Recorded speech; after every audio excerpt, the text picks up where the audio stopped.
Absolutely. So let's start with this. When you look at how crazy today's politics are, especially in a big divided state like Texas, what makes you look at that and say, I want to get involved with that. I want to run for office. Funny that you would ask. I would say, especially since I announced, I've had quite a few folks who have actually straight up asked me if I was crazy for running, especially right now. I'm sure, Matthew, I know that you're well versed in what's going on state level politics, but no longer do we live in the days where ledge session is from January to May anymore. The last ledge session and this most recent ledge session showed us that, it's expected that we're going to go well over May and could even go up into November. Now that we know that the next special session that's coming up will be following the Paxton trial. So, I would say more than anything, I think it's the level of what I've seen coming out of the state house. Seeing that, I feel like our electeds, and by that I mean the party, the party in power, has been neglecting the issues that everyday Texans truly care about. And, they're a lot of the issues that I feel like we all, we may not always agree on every, level of how we feel about certain things or how we arrive to it. But I feel like everyday Texans, we just care about making sure that our kids are taken care of, that they have a good future, making sure that we work a good job, that we can pay our bills, keep a roof over our head, food on the table and the lights on, and be able to have a little bit of something extra to be able to, enjoy ourselves, enjoy our lives, and also be able to look back and say, hey, this is the level of the American dream that I had been dreaming of. And I'm so glad that I finally was able to obtain it. So, I know sometimes you can feel discouraged with what you're seeing coming out, especially out of the state house right now. But it makes me feel even more excited and even more passionate about wanting to get in there and do the work so that way we can really concentrate on the issues that we really care about. And just to follow up on that one a little bit, there was a day where, it's always been somewhat divided at the federal level in Congress, but, maybe at the state house or at the city council, things weren't so contentious. And now that's changed. I mean, I've worked in a state legislative office, and we would get death threats and stuff, which is crazy to me. Working in a state legislative office that would happen. What can our elected officials do? I suppose to turn the temperature down a little and unite rather than divide. Yeah. Yeah, I will tell you, as somebody who has friends on both sides of the aisles, different political parties, even people who don't affiliate with political parties for that fact, I agree 100%. We have to continue to just keep reminding ourselves that we are all, we're all people. We all have to keep, that level of humanity that we have within ourselves, and just always be willing to really just listen to people who are different from us, who maybe view things differently from us. And like I said earlier, we will not always agree on everything. I mean, that's just how we are. We all grew up differently. We all have different views, some religious, non-religious. Texas is such a huge, giant melting pot. It's very often that you will most likely never find somebody who views things exactly like you. But we have to continue to keep, just being willing to listen to other people who have different views from us. First and foremost, having the ability to listen is so important, but also taking that in consideration and being willing to say, okay, maybe we can't, I'll give you an example. Maybe we can't tackle this huge giant bill, but what about some of this stuff that we do agree on? Let's start there, and then let's work and see what more progress we can do in the future. I think a lot of us, we've just gotten away from that. I'm sure it's a variety of things. I think all of us agree that to quite some level, the pandemic impacted us. We're not meant to be inside for long periods of time, away from people, being able to communicate with one another and be present with one another. And so, I feel like, at least from my end, what I see people a lot more angry, frustrated, very, very short-tempered, versus, back whenever it seemed like at least people would be willing to at least, chat and work through some things. And so I hope that we will continue to keep getting back to that. And very often, whenever I see us hit those blocks, I always feel like I'm that type of person who feels like people just need to get into the room together. We saw some of that with the property tax relief going back and forth, felt like it was a fight between the House, the Senate. And very often, those situations, I feel like, if we get the people in the room, we sit down and we take the time to work through it, more often than not, we will find some type of compromise that we can reach. And that's what we need to continue to keep striving for. And looking towards the other side, you touched on disagreements in that answer. I'm sure there was a lot of stuff that passed the legislature this session that you disagreed with. Maybe a few things you agreed with. So let's the good, bad, and the ugly. What stood out to you about the most recent session of the legislature? I mean, I will tell you, as somebody who, watched primarily a lot of stuff that happened with, the things that I care most about, which is, gun legislation. I know, that I'm an Everytown fellow, and being a product of public education, watching that a lot of these particular issues really kind of fell back to the back burner this ledge session. I feel like I felt this way, but I can't be the only one who felt this way. And that was feeling like a lot of the things that we really care about really got pushed to the back, because instead we wanted to concentrate on a lot of issues that we're greatly divided on. And so, I tell people all the time, in particular, the LGBTQ plus community was by far and is currently one of the most attacked communities in the state of Texas. And there's no other proof of that than this ledge session. The amount of bills that were proposed and put forward that attacked that community, it was a substantial amount.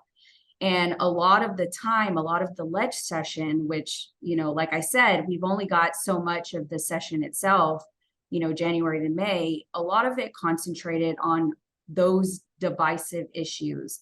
When, a lot of us, we would have rather have known what was going on with property tax relief probably earlier in the year than having to figure it out what was going on in a special session. Those type of issues are the ones that we need to be concentrating on, and not these ones where we're greatly divided on. Not only that, but public education, like I said, my number one issue, my number one concern. I'm a product of public education. I wouldn't be who I am here today without my great public educators. And we didn't take care of our teachers, and we didn't take care of our students. We didn't take care of our schools. We asked for an increase, $1,000 increase for basic allotment for students. We couldn't even get that with a over 33 billion surplus in the state of Texas. We couldn't even give our students 1,000 more in resources that our schools greatly need. Now, luckily we were able to get the COLA passed, which will be on the ballot in November. But there's still a lot of things that we haven't done for teachers that teachers deserve. Over 70% of teachers here in the state of Texas are considering leaving the profession. And we know that Governor Abbott put together that task force to try to figure out how and what was the issue of why teachers were leaving the profession and how we keep them in. And he has that information and did nothing with it. Nothing was done with that information this ledge session. And so now what we see is not only did we not provide the funding that we needed and the backing that our teachers needed, but we also didn't really fund our public education either. And so now what we see, we've got special session coming up with vouchers. There's already talks that that's going to be, essentially tying in the teacher income with that, in order to try to push that, which essentially is defunding public education, which we should never get behind. We've got so many students here, not just in 115, but all over the state of Texas that depend on public education. And when we shortchange them, we are ultimately shortchanging our state, because those are going to be our future leaders. And so, I mean, I can talk hours about public education and how we're failing it, but there's no further proof than, we've got school districts all over the state that are operating in deficit budgets this school year, because even though we've got over 33 billion in surplus, we did not put any of that money towards the amount that we need towards public education. And so Carrollton Farmers Branch in particular, which is one of the ISDs that service House District 115, this is the first year ever that they are going to be running a deficit budget. And that is unacceptable. So that's just, all kinds of different, type of things that happen. Of course, there is some good things that happened this ledge session, but I would say most, if not all of it, were bad things.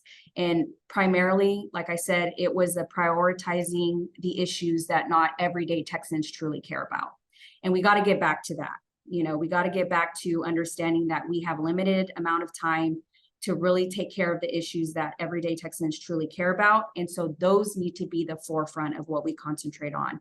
And then we can worry about the rest of the stuff at the end. And one of the issues when I talk to young people on this program that they care about the most is the issue of gun violence. And of course, during this legislative session, despite the fact that there was a mass shooting in Allen, Texas, in the middle of the legislative session, very little was done on gun violence.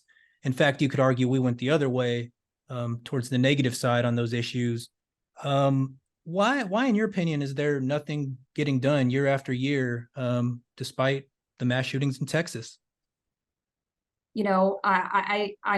I'm sure that you're aware, and probably most of the folks who are going to listen in and watch this are aware as well. We're going up a giant machine that is well coordinated, is well funded, that is fighting this fight in every state, state here in the U.S. And that is not limiting any what they perceive as any infringement on the Second Amendment, which, full disclosure, most Democrats were not for that. We're not trying to take away people's Second Amendment rights, but there are certain laws that we can put in place that make sure that we protect the most vulnerable communities. And not only that, that we make sure people who have guns are well educated on as far as how to use them, how to properly secure them, that people who shouldn't have guns do not get access to them. There are so many different ideas, common sense type legislation that, amazing organizations like Moms Demand in every town have really been the forefront of educating people about, what we can do, where we can start. Just like I told you, doesn't mean we have to put forth a bill that has everything and all, within it, but we need to start somewhere. And we had the opportunity to do that this ledge session. I'm speaking on my own behalf, I was absolutely disgusted and outraged how the Uvalde families were treated in the Texas ledge this session. They literally have gone through the most awful experience that anyone could ever go through. And I apologize when I talk about this stuff, I get emotional. But these families have lost so much, and they continue to keep showing up to try to advocate not only for what they have lost, but that so no other family experiences what they have. And the way that they were dismissed, that they were, not given the opportunity to be able to meet with certain individuals and talk about these things, that should never be acceptable. I will tell you, as somebody who feels very passionately about as far as how our elected officials should act, elected officials should always be accessible and available to their constituents. And, when people have gone through experiences like that, very often, like I said, you may not agree with everything that they want to propose to you, and you may not be able to accomplish it, but have some humanity and be willing to sit and listen. Because very often, sometimes us as leaders, as people who, ultimately, the manifesting, elected officials, we always have to take the opportunity to really listen to the story, because very often it's those stories that give us the ideas of great legislation, and maybe where we can agree on something, but maybe we can come up with a better idea. We can never get there if we don't allow ourselves to be accessible to those who vote for us, who have experienced things that we have not experienced. And so I was very disappointed with how the Uvalde families were treated. They fought super hard to get the age increase from 18 to 21. There was support. There was also Republican support for that as well. And that's appreciated. We obviously know as Democrats, we are not the majority. We do have to have bipartisan support in order to pass, some of the Democratic bills as well. And so, the fact that we had some folks on the Republican side who were willing to understand that this could be that first step was appreciated. And the fact that it was procedural things that stopped it from moving forward, it's just very shameful. They did such a great job. We felt like we were finally making progress once they had the opportunity to go through committee hearings and everything like that. And then once it got referred out, but once, after that was done, we had already been on that deadline, and then the bill died. And so, we have to be very mindful about those things. And like I said, when we wait last minute until the end of the leg session to address issues that people really care about, because everyday Texans want to feel safe. They want to take their kids to school and know that when they pick up their kids later on that day, they're safe. We want to go to Allen and be able to go shop at the mall and know that we're safe. We want to be able to go to church and know that we're safe. Texans want to be safe. We care about public safety. And so the fact that we weren't able to accomplish that, and procedural stuff arose because we waited last minute, because we prioritize stuff that Texans are divided on, is very shameful. And that is not how the ledge should work. Well, let's dive into that a little. You mentioned in that answer that, of course, Democrats aren't in the majority. But when you look at the polling on some of these issues we've discussed, public education, protecting public education always polls very high. Common sense gun measures like raising the age from 18 to 21 polls in the high 70s from what I've seen. So why, if Democrats have the mainstream position on these issues, why aren't they winning elections? Why aren't they in the majority? Well, we have to be strategic, and we have to start early. I always like to tell people one of the most important things that we can do as Democrats is make sure that our messaging is on point, and we got to get our messaging out. We have to get out in the community, and we have to educate folks. One of the most important things for me and my campaign is making sure that we get out with what's going to be on the ballot in November. We got to let people know what's at stake. What are you going to be out there voting, on all of the constitutional stuff here come November. We got to make sure that our voters are educated about the issues and how it impacts them. Because very often, and in particular in communities of color, we got to make sure that our people understand how this touches their lives. Because sometimes, and I understand some of this stuff, it can be very confusing for everyday people, especially people who, are like the family I grew up in, who had 1 to 2 jobs and were just trying to make sure their kids made it to school, and that they worked their jobs, and making sure that their kids were fed and off to bed. It can become very hard to follow that kind of stuff that's going on outside of you. And so it's our job as candidates, as people part of the party who are affiliated with our local Democratic groups, that we get out and we make sure that voters understand what exactly is at stake, what's on the ballot, and also what has happened and how that has impacted their lives. They need to know where us as Democrats stand on the issues, and be able to be available and have those conversations with people. I feel like in particular with Democrats, it's not enough for us to just show up to your door and give you a flyer. We want to talk to you. We want to know who you are. We want to know why you're running. We want to know what you're going to do for me. And we want to know that you know what you're talking about.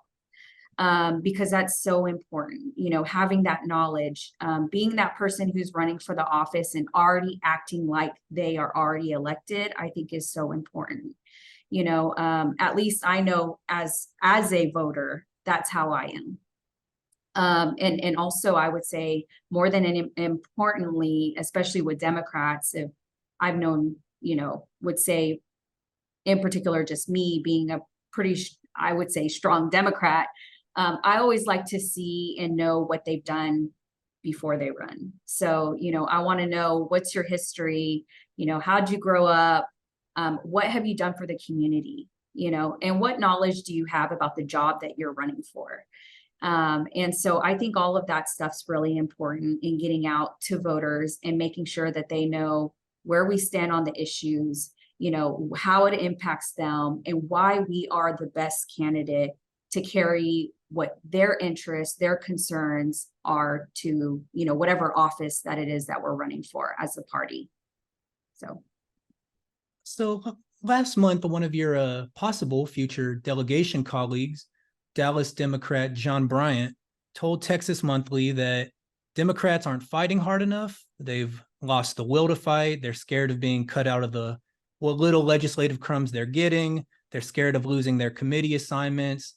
I don't want to ask about that specifically. What I want to ask about is, you live in HD 115, a Democratic district. So ostensibly, those voters want a Democratic voice.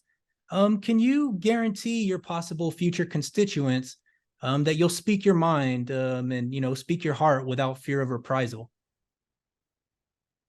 Absolutely. Absolutely, I can.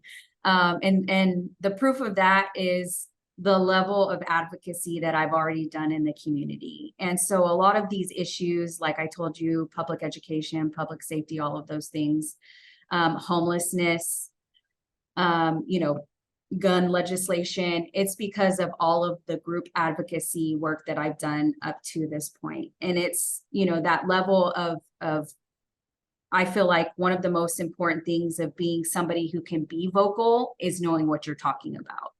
And so looking for leaders who have done that work, who understand the issues, who have been in those particular communities, it just makes you that much more powerful when you speak because you're speaking from a place of knowledge. And I think that's what's most important. Making sure that you're always coming from somewhere that's knowledgeable. You don't necessarily have to be the loudest voice in the room, but if you happen to be the person who every time you open your mouth, truth comes out, I think that's more, if not, just if not more important than being the loudest voice in the room. And I say that as a trial lawyer.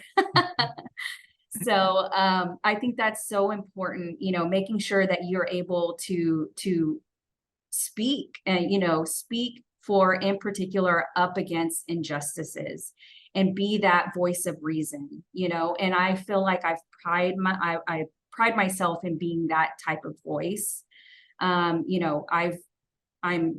fortunate enough to have respect as a trial lawyer from both sides of the V, both defense attorneys as well as plaintiffs' attorneys on my side.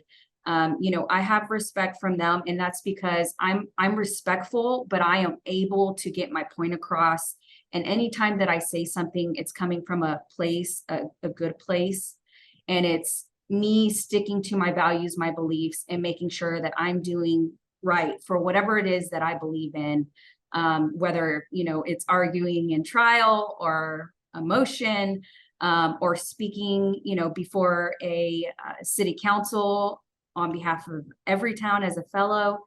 All of these things I always keep in consideration whenever I'm talking. I will not speak up unless I fully understand what the issue is. So that is certainly my promise to, not only my constituents in 115, but all Texans. Anytime I speak up, it's coming from a place where I have been, either it was something that I came across in the walk, my walk of life, either organizational work that I've done, community work, or conversations I've had with constituents or the experts in that particular field. I will make sure every one of my votes, anytime I step up to that podium, I will be well prepared and I will make sure that I speak truth. So this has been a pretty substantive discussion. I wanted to close out with, something of a softball question. We all have people in life that inspire us, and that's why, we follow different paths. I host this show right now, probably because when I was little, my grandmother gave me a little history test, at the end of the night, and that sparked a lifelong love of politics and history for me. Running for office is a huge leap. I wonder if in your life, among your friends or family, you've had somebody that particularly inspired you or told you perhaps at a young age that, you have good leadership skills, you'd make a good leader. If you could think of one person that, inspired you to follow the path you're on. Yeah, I don't even have to think twice about that. I would have to say that person for me was my stepfather, is now my adopted father. And so, just a little bit of, information. The reason I'm an Everytown Fellow is because I lost my father, my biological father, to a gun. And so, I was fortunate enough that I gained my now adopted father, and he has been so instrumental in my life and always making sure that I know, pushing me to my full potential, but also his story, being a what you would call a dreamer, being brought here as a very young child and gaining citizenship through the U.S. Army, going off to college at Baylor University with his, with the money he received from the Army, and being able to become a trial lawyer. And it was him when I was little, watching him fight for the community, in particular, a lot of folks who are undocumented, who are Spanish speakers, who are Latinos, watching him fight for them so hard, and knowing at that age that I wanted to be just like him. He was a superhero in my eyes, and honestly is still a superhero in my eyes. And he has always continued to just nurture me and just always help me in becoming my full potential. And so whenever I, told him that I was contemplating running for office, he actually said, actually told me, we were just waiting. We were just waiting for the day that you were going to come and finally tell us that you were stepping up to run for something, because I have just always been an incredibly vocal person in my family about just, things that I see, and talking about why I disagreed with it and why I thought it was wrong, and why isn't, so-and-so or whatever doing something about it. And so, his mentorship, his love as, my dad, my father, has continued to keep guiding me in all of that. And so I'm incredibly thankful for him. I'm so fortunate that, my life brought us together. And yeah, he's definitely my superhero. I think that's a great way to close this interview. So with that, that's Cassandra Garcia Hernandez, who's running for State House and House District 115. Cassandra, thank you so much for joining the program. Thank you so much, Matthew, for having me. I really appreciate it.